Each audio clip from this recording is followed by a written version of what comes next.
اعوذ باللہ من الشیطان الرجیم، بسم اللہ الرحمن الرحیم۔ دوستو، واقعہ کربلا انسانی تاریخ کا انتہائی بھیانک ترین واقعہ ہے، جو مسلمانوں کے چہرے پہ ایک بدنما داغ ہے، اسلام کی تاریخ کے چہرے پہ ایک بدنما داغ ہے کہ مسلمان اپنے نبی کی اولاد کو فقط ذبح ہی نہیں کرتے رہے، بلکہ ان کے گلے کاٹ کر نیزوں پہ بلند کر کے شہر بہ شہر پھراتے رہے، نبی کی نواسیوں کو لے کر شہر بہ شہر پھراتے رہے۔ یہ ان کی غیرت کا عالم ہے، اس لیے دوسری اقوام، دوسرے مذاہب کے لوگ آج تک مسلمانوں سے خائف بھی ہیں، نفرت بھی کرتے ہیں، اور مسلمانوں کو اس چیز پہ تکلیف ہے کہ ہمیں دہشت گرد کیوں کہا جاتا ہے۔ دراصل دیکھا جائے حقیقتاً تو واقعہ کربلا یقینی طور پر ایک دہشت کی علامت ہے۔ کوئی بھی ذی شعور انسان، کوئی سینسٹیو انسان اس چیز کو برداشت نہیں کر پاتا کہ کسی 4 سال کی بچی کے سامنے اس کے باپ کو ذبح کر دیا جائے، کسی 6 ماہ کے بچے کو ذبح کر دیا جائے، انسانوں کو ذبح کر کے ان کے گلے کاٹ کے ان کے گلے نیزوں پہ بلند کر کے شہر بہ شہر پھرائے جائیں،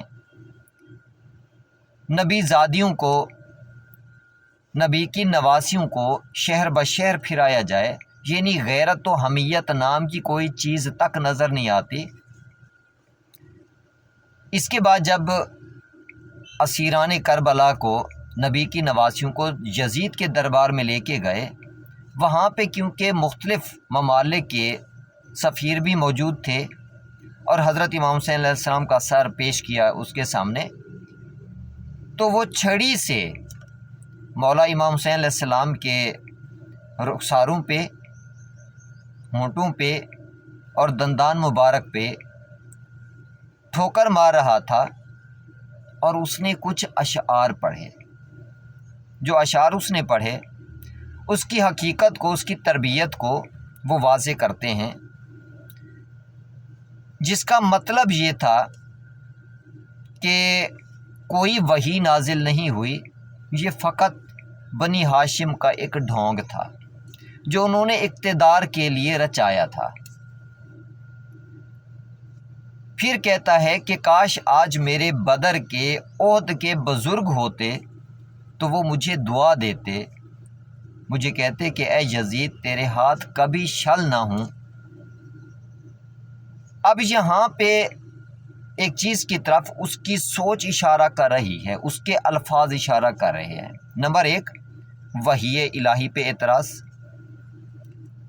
اس کا عقیدہ، اس کا مطلب یہ تھا، اس کی تربیت میں یہ چیز شامل تھی۔ اس کی تربیت میں اس لیے کہہ رہا ہوں کیونکہ وہ جنگ بدر کو اور جنگ احد کو یاد کر کے اپنے بزرگوں کو یاد کرتا ہے۔ اس کا مطلب ہے اس کے اندر یہ چیز راسخ کر دی گئی تھی کہ اصل میں یہ دشمنی جو ہے اسلام، اس کی وجہ سے ہمارے بزرگوں کو قتل کیا گیا۔ اب یہ اس کے من میں ایک انتقام کی آگ تھی جو اس کے دل میں ڈالی گئی تھی، ورنہ اس کے بزرگ بدر میں، احد میں بہت پہلے قتل کر دیے گئے تھے، اور وہ خود قتل ہونے کے لیے آئے تھے، کیونکہ اللہ تعالیٰ کے دین میں لا اکراہ فی الدین ہے، اس کے علاوہ حملہ کرنے میں پہل کی اجازت بھی نہیں ہے۔ تو اللہ تعالیٰ کے دین میں جب اس چیز کی اجازت نہیں تھی تو مسلمانوں نے حملہ نہیں کیا تھا ان کفار پہ، بلکہ حملہ کس نے کیا؟ کفار مکہ نے کیا۔ بدر میں بھی کفار مکہ حملہ آور ہوئے، مکہ کو چھوڑ کے مدینہ کے پاس آن پہنچے۔ احد میں بھی اسی طرح سے کفار مکہ بدلہ لینے کے لیے آئے، جنگ بدر کا، جنگ احد بھی اسی چیز پہ تھی، اس کے ساتھ پھر جنگ خندق بھی اسی لیے لڑنے کے لیے آئے تھے۔ اب اگر اس کو تھوڑا کینلی دیکھتے ہیں، سورہ توبہ اگر آپ دیکھیں، سورہ احزاب دیکھیں، سورہ مائدہ دیکھیں، اس میں ٹوٹل ایک ہسٹری سامنے آتی ہے۔ یہ ہسٹری جو ہے اس پہ تھوڑا غور کریں۔ انسانوں کی بتائی ہوئی تاریخ سے ہٹ کے اس واقعہ کربلا کو ذہن میں رکھتے ہوئے اگر آپ سورہ توبہ ہی پڑھ لیں، فقط ایک سورہ، آپ کو پوری حقیقت سمجھ آ جائے گی۔ اصل میں واقعہ کربلا کوئی ایک دن کا واقعہ نہیں ہے کہ یزید بس اوپر سے اترا اور اس نے اقتدار کے لیے یہ سب کچھ کر دیا، ایسا ہرگز نہیں ہے۔ یزید کی باتیں اس چیز کی عکاسی کرتی ہیں۔ یزید کے اشعار، جب اس نے اہل بیت کے سامنے وہ اشعار پڑھے، وہ اس کی سوچ کی عکاسی کرتے ہیں، اس کے ایمان کی عکاسی کرتے ہیں، اس کے من میں جو بدر اور احد کے اس کے بزرگ تھے ان کے قتل کے حوالے سے۔ جب میں اس کے اشعار پڑھ رہا تھا تو جنگ احد میں حضرت حمزہ کا اس کی دادی نے جو کلیجہ چبایا تھا، ایگزیکٹ اس کی صورت میری نظروں کے سامنے آنے لگی کہ اس قدر بھیانک کردار کہ ایک انسان کو کاٹ کر اس کا کلیجہ نکال لیا، کلیجہ نکال کے اس کا ہار بنایا، گلے میں بھی ڈالا اور کلیجہ چبایا بھی۔ اب دیکھو، ایک عورت جب کسی انسان کا کلیجہ چبا رہی ہو، اس کی صورت کیسی ہوگی؟ یقینی طور پہ اس کے منہ سے خون ٹپک رہا ہوگا اور اس کے چہرے سے وحشت واضح طور پہ آیا ہوگی۔ اب یہ ان لوگوں کو یاد کر رہا ہے، ان وحشی چہروں کو، اور اپنی اس کامیابی پہ فخر کر رہا ہے، کیونکہ یہ جنگ بدر اور احد کے ذکر کرتا ہے یزید۔ تو اس کا مطلب ہے اس میں جو ایک بھیانک ترین کردار ہے اس کو یہ اپریشیٹ کر رہا ہے، اپنی دادی کے کردار کو۔ اب تھوڑا غور کیا جائے تو اس کا مطلب ہے یہ کربلا پہلے بھی برپا ہو چکی تھی، یہ ظلم پہلے بھی ہو چکا تھا، انسانوں کے گلے کاٹے جا چکے تھے، انسانوں کے کلیجے نکال کے چبائے جا چکے تھے، لیکن وہ یزید نہ تھا۔ یزید ابھی ان صلبوں میں تھا، یزید اپنی دادی کے صلب میں تھا جب اس نے یہ کام کیا۔ اس کی تاثیر نسلوں تک چلنا تھی۔ اب اگر غور کرتے ہیں، یہ کربلا کی ابتدا یہیں سے ہی شروع نہیں ہوتی، کیونکہ یہ تو انتقام تھا ہندا کے من میں۔ انتقام کس چیز کا؟ جب بدر میں اس کے بزرگ لڑنے کے لیے آئے، اس کا خاندان لڑنے کے لیے آیا، کس سے؟ اللہ کے نبی سے اور اصحاب رسول سے آیا۔ کس لیے؟ کہ محمد کو ختم کر دو، اس کا دین ختم ہو جائے گا۔ اب یہ وہاں پہ پہنچے دین الہی کو ختم کرنے کے لیے، محمد کو ختم کرنے کے لیے۔ محمد کے ساتھ دشمنی کیا تھی؟ تھوڑا مزید پیچھے جا کے اگر دیکھتے ہیں ہم، تو جب تک ایک کلمے کا آغاز نہیں ہوا تھا، ایک کلمہ ان لوگوں کے سامنے نہیں بولا گیا تھا 40 سال تک، وہی محمد مصطفیٰ صلی اللہ علیہ وآلہ وسلم انہی لوگوں میں رہے۔ تو یہی لوگ تھے محمد کی تعریف کرتے تھے کہ اس جیسا سچا انسان کوئی نہیں ہے، کہ محمد جیسا شریف النفس انسان کوئی نہیں ہے، کہ محمد جیسا کوئی کریم انسان نہیں ہے، محمد جیسا کوئی امین انسان نہیں ہے۔ یہی لوگ تھے محمد کی تعریفیں کرتے تھے۔ اگر مولا رسول خدا کے زبان سے کلمہ لا الہ ادا نہ ہوتا تو یہ لوگ ساری زندگی محمد مصطفیٰ کی اسی طرح سے تعریفیں کرتے رہتے، اور اس کو قتل کرنے کے لیے اور اس کی آل کو قتل کرنے کے لیے یہ لوگ آگے نہ جاتے۔ اس کا مطلب یہ کوئی خاندانی دشمنی نہ تھی۔ کچھ لوگ کہتے ہیں کہ یہ خاندانی دشمنی تھی، کچھ لوگ کہتے ہیں یہ دو شہزادوں کی جنگ تھی۔ ارے بھائی، ایسا نہیں ہے، نہ تو یہ دو شہزادوں کی جنگ تھی، نہ ہی یہ دو خاندانوں کی جنگ تھی۔ دو خاندانوں کی اگر ہوتی تو بنی ہاشم سے ہی ہیں کافی سارے ایسے لوگ جن کے بارے میں اللہ تعالیٰ نے قرآن کریم میں ان پہ لعنت کی ہے۔ تبت یدا ابی لہب و تب، پوری صورت نازل ہو گئی۔ اس کا مطلب یہ ہے کہ محمد کی اپنی ذات سے مسئلہ نہ تھا، اس کی تو تعریفیں کرتے تھے یہ لوگ۔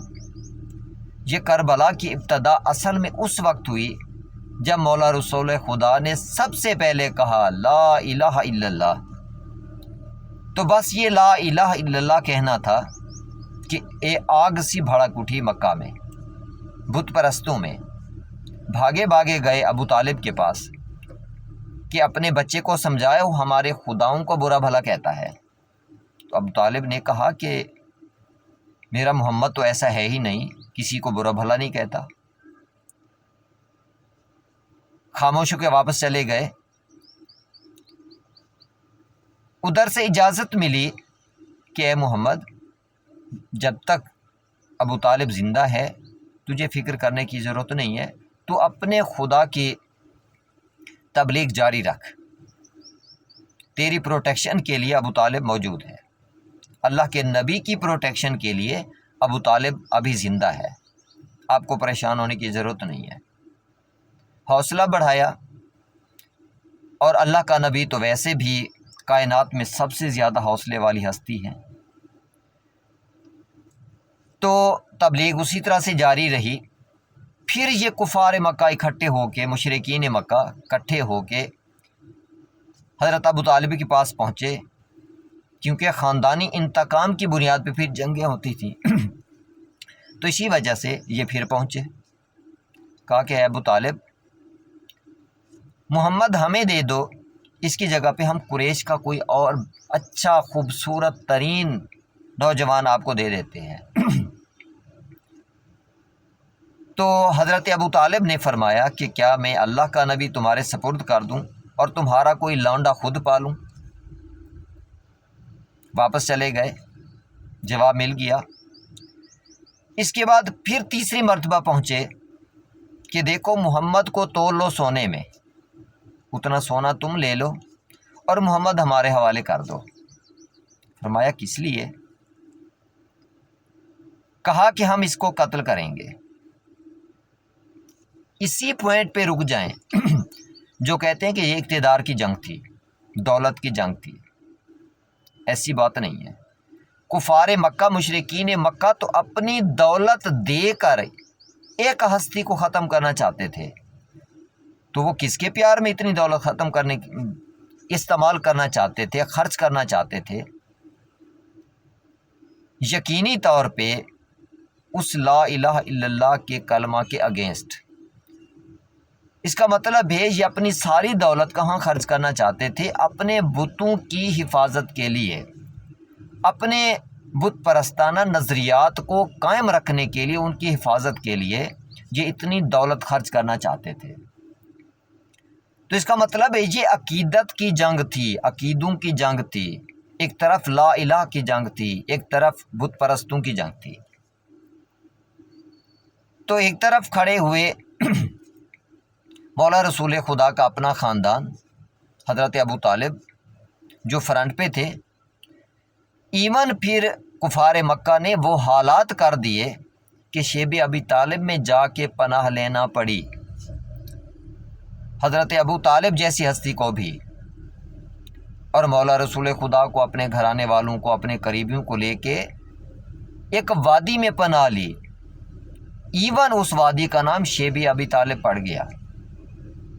یہی کربلا کے واقعات وہاں بھی ملتے ہیں، لیکن وہاں پہ خون نہیں بہایا گیا، جرت نہیں ہوئی، بھوک اور پیاس یہی تھی کربلا والی۔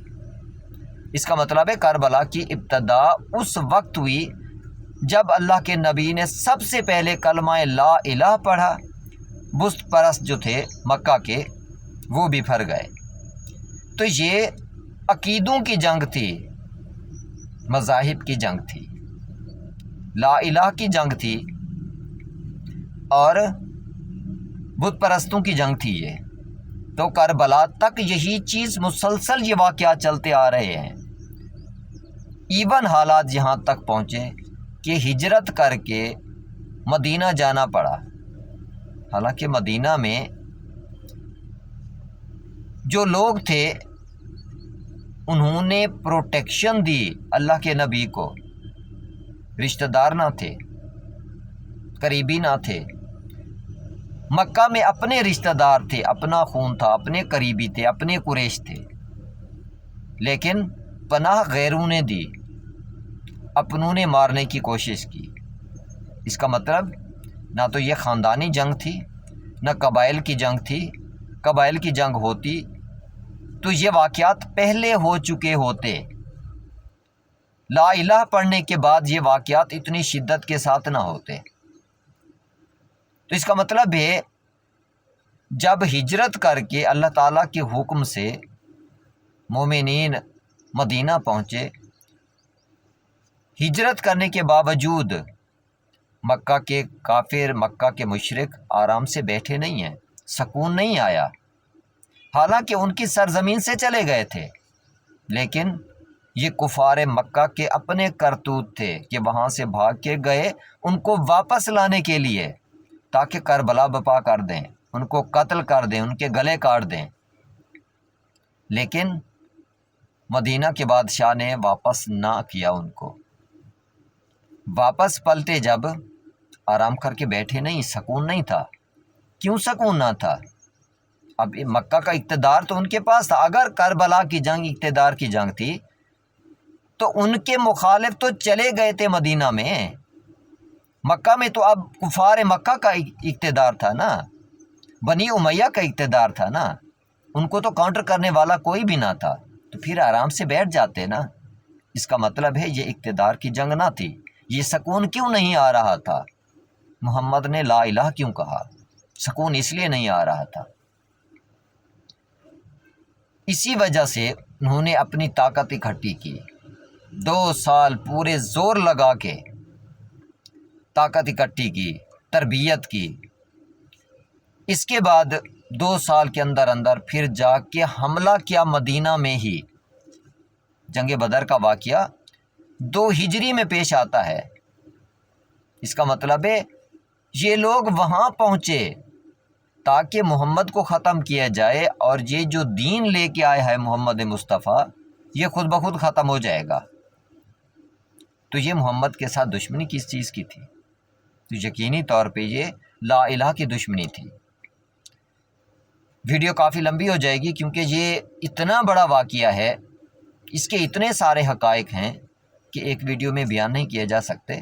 نیکسٹ ویڈیوز میں انشاءاللہ میں آپ کے سامنے رکھتا ہوں سورہ توبہ کی تمام تر وہ ہسٹری، سورہ مائدہ کی ہسٹری، سورہ احزاب کی آیات۔ خود غور کیجئے گا کہ کربلا کوئی ایک دن کا واقعہ نہیں ہے۔ امید کرتا ہوں ویڈیو پسند آئی ہوگی، چینل کو سبسکرائب کر لیں، بیل آئیکن کو پریس کر دیں تاکہ میری آنے والی ویڈیوز آپ تک پہنچتی رہیں، اور ایک نیوٹرل انسان کے طور پہ آپ ان حقائق کو جانچنے کی کوشش کیا کریں، کیونکہ ہر انسان نے اپنی سوچ کے، اپنی عقیدت کا جواب دینا ہے اپنے خدا کی بارگاہ میں۔ ہر انسان نے اکیلے اکیلے جانا ہے۔ جو میری سمجھ میں آیا میں نے وہ آپ کے سامنے پیش کرنا ہے۔ اس کے بعد جو آپ کی سمجھ میں ہے آپ نے خود سے اس چیز کو سمجھنے کی کوشش کرنی ہے۔ بلائنڈلی کسی کے پیچھے مت بھاگے، نہ میرے پیچھے آپ نے آنا ہے، نہ کسی اور کے پیچھے جانا ہے۔ اللہ تعالیٰ نے آپ کو ایک آزاد انسان بنایا ہے۔ آپ ہر چیز کو خود سوچیں، غور کریں۔ ہو سکتا ہے میرا پوائنٹ آف ویو غلط ہو، میری سوچ غلط ہو، میری سمجھ غلط ہو سکتا ہے آپ بہتر انداز میں سمجھ سکیں، کیونکہ یہ میری سوچ ہے، جو میں سمجھا ہوں، جو میں نے اپنے خدا کی بارگاہ میں جواب دینا ہے۔ کیونکہ اللہ تعالیٰ فرماتے ہیں کہ وَلَا تَلْبِسُوا الْحَقَّ بِالْبَاطِلِ وَتَكْتُمُوا الْحَقَّ وَأَنْتُمْ تَعْلَمُونَ۔ جتنا تمہارا علم ہے اس کے مطابق تم نہ حق کو چھپاؤ، نہ حق کو باطل کا لبادہ اڑھاؤ۔ تو اس لیے جو حق میری سمجھ میں آیا وہ میں آپ کے سامنے پیش کر رہا ہوں۔ جو حق آپ کی سمجھ میں آتا ہے آپ شیئر کیا کریں، اس میں کوئی جھگڑے والی، لڑائی والی بات نہیں ہوتی۔ مومن جو ہوتا ہے کھلے دل کا ہوتا ہے، انسان کو حقائق کو سمجھنے کی کوشش کرنی چاہیے۔ دعا گو ہوں، اللہ تعالیٰ کی امان میں رہیں۔ اللہ حافظ۔